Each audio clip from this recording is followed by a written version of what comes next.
Public ಟಿವಿಯಲ್ಲಿ ಸ್ಫೋಟದ ತೀವ್ರತೆಯ ದೃಶ್ಯವನ್ನು ನಿಮ್ಮ ಮುಂದೆ ಇಡ್ತೀವಿ. ಹೇಗಾಗಿತ್ತು ಆ ತೀವ್ರತೆ ಅಂತಂದ್ಬಿಟ್ಟು. ಸ್ಫೋಟಕದ ಭಯಾನಕತೆಗೆ ಕೂಗಳತೆ ದೂರದಲ್ಲಿದ್ದ ಮಾರುಕಟ್ಟೆಯೇ ಗಡಗಡ ಅಂದಿದೆ. ಸ್ಫೋಟ ಆಗ್ತಾ ಇದ್ದಂತೆ ದಿಕ್ಕೆಟ್ಟು ಓಡಿದ್ದಾರೆ ಜನ. ಸ್ಫೋಟದ ತೀವ್ರತೆ ಅದು ನೀವು ಇಮ್ಯಾಜಿನ್ ಕೂಡ ಮಾಡ್ಕೊಳ್ಳೋಕ್ಕಾಗಲ್ಲ. ಸ್ಫೋಟ ನಡೆದ ಜಾಗದಿಂದ 200 ಮೀಟರ್ ದೂರದಲ್ಲಿದ್ದ ಒಂದು ಕಾರ್ಗೆ ಡ್ಯಾಮೇಜ್ ಆಗಿದೆ. ಆ ಮೆಟ್ರೋ ಸ್ಟೇಷನ್ ಗ್ಲಾಸ್ ಎಲ್ಲ ಒಡೆದೋಗಿದೆ. 200 ಮೀಟರ್ 200 ಮೀಟರ್ಸ್ ತನಕ ಹೊಡೆದಿದೆ ಅದು ಏಟ್.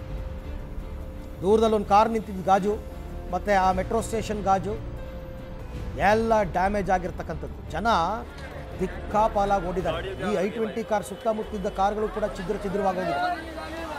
CNG ಬ್ಲಾಸ್ಟ್ ಅಲ್ವೇ ಅಲ್ಲ ಅಂತ ಆವಾಗಲೇ ಗೊತ್ತಾಗುತ್ತಿದೆ. ಇದು ಸ್ಫೋಟಕಗಳನ್ನು ಬಳಸಿಯೇ ಮಾಡಿರ್ತಕ್ಕಂಥ ಕೃತ್ಯ ಅನ್ನೋದು ಆರಂಭಿಕ ತನಿಖೆಯಲ್ಲೇ ಗೊತ್ತಾಗಿತ್ತು. ಭಯಾನಕತೆಗೆ ಒಂದು ಮಾರುಕಟ್ಟೆ ನೋಡಿ, ಅಲ್ಲಿ ಮಾರುಕಟ್ಟೆಯ ದೃಶ್ಯ ಇದು ಅಷ್ಟೇ. ಆ ಸ್ಫೋಟದ ಸ್ಥಳದಿಂದ ಸ್ವಲ್ಪ ದೂರ ಇರ್ತಕ್ಕಂಥದ್ದು. ಜನ ಆರಂಭದಲ್ಲಿ ಭೂಕಂಪ ಆಗ್ಬಿಡ್ತಾ ಅಂದ್ಬಿಟ್ಟು ಜನ ಎಲ್ಲ ಯೋಚನೆ ಮಾಡ್ತಾ ಇದ್ರಂತೆ. ಆಮೇಲೆ ಗೊತ್ತಾಗಿದ್ದು ಇದು ಬಾಂಬ್ ಬ್ಲಾಸ್ಟ್ ಅನ್ನುವಂಥದ್ದು. ಆ ದೃಶ್ಯಾವಳಿಗಳನ್ನು ತಾವೀಗ ನೋಡ್ತಾ ಇದ್ದೀರ. ಇಂಥ ಘಟನೆಗಳು ನಡೆದಾಗ ಆರಂಭದಲ್ಲಿ ಜನರಿಗೆ ಏನಾಗ್ತಾ ಇದೆ ಅಂತ ಗೊತ್ತಾಗಲ್ಲ. ಒಟ್ಟಲ್ಲಿ ಆ ಜಾಗ ಖಾಲಿ ಮಾಡಬೇಕು. 4 ಜನ ಓಡ್ತಾ ಇದ್ದರೆ ಅವ್ರು ನೋಡಿಕೊಂಡು ಇನ್ನೂ 4 ಜನ ಓಡೋಕ್ಕೆ ಶುರು ಮಾಡ್ತಾರೆ. ಮೊದಲಿಗೆ ಗಾಬರಿ ಗೊಂದಲ ಇವೆಲ್ಲ ಇರುತ್ತೆ. ಅದೇ ನಿಮಗಿಲ್ಲಿ ಕಂಡು ಬರ್ತಾ ಇರೋದು. ಅರ್ಥಕ್ವೇಕ್ ಎಲ್ಲ ಆದಾಗ ಆಗುತ್ತಲ್ಲ ಸಾಮಾನ್ಯ, ಆ ಥರ ಜನ ಮೊದಲಿಗೆ ಪ್ಯಾನಿಕ್ ಆಗ್ತಾರೆ. ಈ ಬಗ್ಗೆ ಕೂಡ ಮತ್ತಷ್ಟು ಮಾಹಿತಿ ನನ್ನ ಕೊಲೀಗ್ ಶಬೀರ್ ಅವರಿಂದ ಪಡ್ಕೊಳ್ಳೋಣ. ಶಬೀರ್, ಈ ಬಾಂಬ್ ಸ್ಫೋಟ ನಡೆದ ಜಾಗದಿಂದ ಸುಮಾರು ಎಷ್ಟು ದೂರದವರೆಗೆ ಜನರಿಗೆ ಇದರ ಅರಿವಾಯಿತು ಅಂತಂದ್ಬಿಟ್ಟು? ನೋಡಿ, ಅದನ್ನು ನಾನು ದೃಶ್ಯಗಳ ಸಹಿತ ವಿವರಿಸುವಂಥ ಕೆಲಸವನ್ನು ಮಾಡ್ತೀನಿ. ಮೊದಲಿಗೆ ಈ ಒಂದು ಸ್ಫೋಟ ಸಂಭವಿಸಿದಂಥ ಸ್ಥಳವನ್ನು ನೋಡಿ. ಆ ಬಟ್ಟೆಗಳನ್ನೇನು ಕಟ್ಟಿದ್ದಾರೆ, ಆ ಬಟ್ಟೆ ಕಟ್ಟಿರುವಂಥ ಸ್ಥಳ ಏನಿದೆ ಅದು ಸ್ಫೋಟ ಸಂಭವಿಸಿರುವಂತಹ ಸ್ಥಳ ಆಗಿರುವಂಥದ್ದು. ಕೆಂಪುಕೋಟೆಯ ಮೆಟ್ರೋ ಗೇಟ್ ಏನಿದೆ, ನಂಬರ್ 1 ಮೆಟ್ರೋ ಗೇಟ್, ಅದರ ಮುಂಭಾಗದಲ್ಲಿರುವಂತಹ ಸ್ಥಳದಲ್ಲಿ ಸ್ಫೋಟ ಸಂಭವಿಸಿದೆ. ಸೊ ಆ ಒಂದು ಸ್ಫೋಟ ಸಂಭವಿಸಿದ ಬಹುಶಃ ಒಂದು 20 ರಿಂದ 30 ಮೀಟರ್ ದೂರದಲ್ಲಿ ನಮಗೆ ಚಾಂದಿನಿ ಚೌಕ್ ಮಾರ್ಕೆಟ್ ನೋಡಲಿಕ್ಕೆ ಸಿಗುತ್ತೆ. ನೋಡಿ, ಚಾಂದಿನಿ ಚೌಕ್ ಮಾರ್ಕೆಟ್ ಅನ್ನುವಂಥದ್ದೇನಿದೆ ಅದೊಂಥರ ಮಿನಿ ಮುಂಬೈ ಅನ್ನುವ ರೀತಿಯಲ್ಲಿ ಇಲ್ಲಿ ಎಲ್ಲ ರೀತಿಯಾದಂಥ ವಸ್ತುಗಳು ಸಿಗ್ತವೆ ಮತ್ತು ಎಲ್ಲ ಬೆಲೆಯಲ್ಲೂ ಕೂಡ ವಸ್ತುಗಳು ಸಿಗ್ತವೆ. ಹೋಲ್ಸೇಲಿಂದ ಎಲ್ಲ ಥರದಲ್ಲೂ ಕೂಡ ವ್ಯಾಪಾರ ವಹಿವಾಟುಗಳು ನಡೆಯುತ್ತೆ. ಬಹುಶಃ ದೆಹಲಿಯಲ್ಲೇ ಅತಿ ಹೆಚ್ಚು ವ್ಯಾಪಾರ ವಹಿವಾಟು ನಡೆಯುವ ಮಾರುಕಟ್ಟೆಗಳಲ್ಲಿ ಚಾಂದಿನಿ ಚೌಕ್ ಮೊದಲ ಸ್ಥಾನದಲ್ಲಿ ನಿಲ್ಲುತ್ತೆ. ಸೊ ಹೀಗಾಗಿ ಅತಿ ಹೆಚ್ಚು ಜನರು ಇಲ್ಲಿ ಬರ್ತಾರೆ. ಒಂದು ಕಡೆಗೆ ಕೆಂಪುಕೋಟೆಯನ್ನು ನೋಡಬೇಕು ಅನ್ನುವಂಥ ಕಾರಣಕ್ಕೆ ಪ್ರವಾಸಿಗರು ಬರ್ತಾರೆ, ಮತ್ತೊಂದು ಕಡೆಗೆ ಬಂದಂಥ ಪ್ರವಾಸಿಗರು ಒಂದಷ್ಟು ಶಾಪಿಂಗ್ ಮಾಡುವಂಥ ಕೆಲಸವನ್ನು ಈ ಚಾಂದಿನಿ ಚೌಕಲ್ಲಿ ಮಾಡ್ತಾರೆ.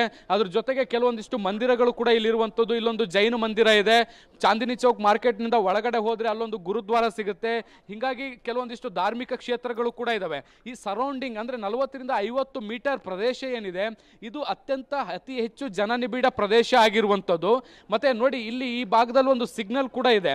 ಉದ್ದೇಶಪೂರ್ವಕವಾಗಿ ಈ ಸಿಗ್ನಲ್ ಅನ್ನು ಟಾರ್ಗೆಟ್ ಮಾಡಿರುವಂಥದ್ದು ಬಹಳ ಸ್ಪಷ್ಟವಾಗಿ ಕಾಣಿಸ್ತಾ ಇರುವಂಥದ್ದು. ಸ್ಲೋ ಟ್ರಾಫಿಕ್ ಮೂವ್ಮೆಂಟ್ ಆಗುತ್ತೆ, ಯಾಕೆಂದರೆ ಇಲ್ಲಿರುವಂಥ ರೋಡ್ ಸಾಕಷ್ಟು ಕಂಜೆಸ್ಟ್ ಇರುತ್ತೆ.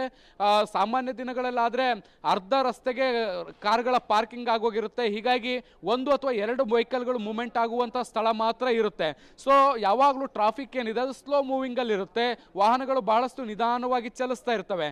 ಸೊ ಇಂಥ ಸಮಯವನ್ನು ಟಾರ್ಗೆಟ್ ಮಾಡಿಕೊಂಡು ಮೆಟ್ರೋ ಸ್ಟೇಷನ್ನ ಪಾರ್ಕಿಂಗ್ ಲಾಟಿಂದ ವಾಹನವನ್ನು ಹೊರತೆಗೆದು ಕರೆಕ್ಟಾಗಿ ಸಿಗ್ನಲಲ್ಲಿ ಮೂವ್ ಆಗೋ ಸಂದರ್ಭದಲ್ಲಿ ಈ ಒಂದು ಬ್ಲಾಸ್ಟ್ ಅನ್ನು ಮಾಡಿರುವಂಥದ್ದು. ಹೀಗಾಗಿ ಸುತ್ತಮುತ್ತಲಿದ್ದಂಥ ವಾಹನಗಳು ಕೂಡ ಛಿದ್ರ ಆಗಿದ್ವು. ಅದರ ಪರಿಣಾಮ ಎಷ್ಟು ಭೀಕರವಾಗಿತ್ತು ಅನ್ನುವಂಥದ್ದನ್ನು ನಾನು ನಿಮಗೆ ವಿವರಿಸ್ತೀನಿ. ಆ ಘಟನೆ ನಡೆದಂಥ ಸ್ಥಳ ಏನಿದೆ ಆ ಸ್ಥಳದಿಂದ ಬಹುಶಃ 50 ರಿಂದ 60 ಮೀಟರ್ ದೂರದಲ್ಲಿ ಈ ಜೈನ ಮಂದಿರ ಇರುವಂಥದ್ದು. ಈ ಜೈನ ಮಂದಿರದ ಕಾಂಪೌಂಡ್ನ ಒಳಗಡೆ ಕಾರ್ನ ಕೆಲವೊಂದಿಷ್ಟು ಕುರುಹುಗಳು ಒಳಗಡೆ ಬಂದು ಬಿದ್ದಿದ್ವು, ಒಂದಿಷ್ಟು ಬಂಪರ್ಗಳು ಹೊರಗಡೆ ಬಂದು ಬಿದ್ದಿದ್ವು. ಮತ್ತು ಇವತ್ತು ಬೆಳಗ್ಗೆ ಅಷ್ಟೇ ಈ ಜೈನ ಮಂದಿರದ ಹೊರಭಾಗದಲ್ಲಿ ಸ್ಟೇರಿಂಗ್ ಮತ್ತು ಅದ್ರ ಮೇಲಿರುವಂಥ ಲೋಗೋ, ಹೊಂಡೈದ ಲೋಗೋ ಕೂಡ ಪತ್ತೆಯಾಗಿತ್ತು. ಸೊ ಅದು ಕೂಡ ಇಲ್ಲಿಂದ ವಶಪಡಿಸಿಕೊಳ್ಳುವಂಥ ಕೆಲಸವನ್ನು ಮಾಡಲಾಯಿತು.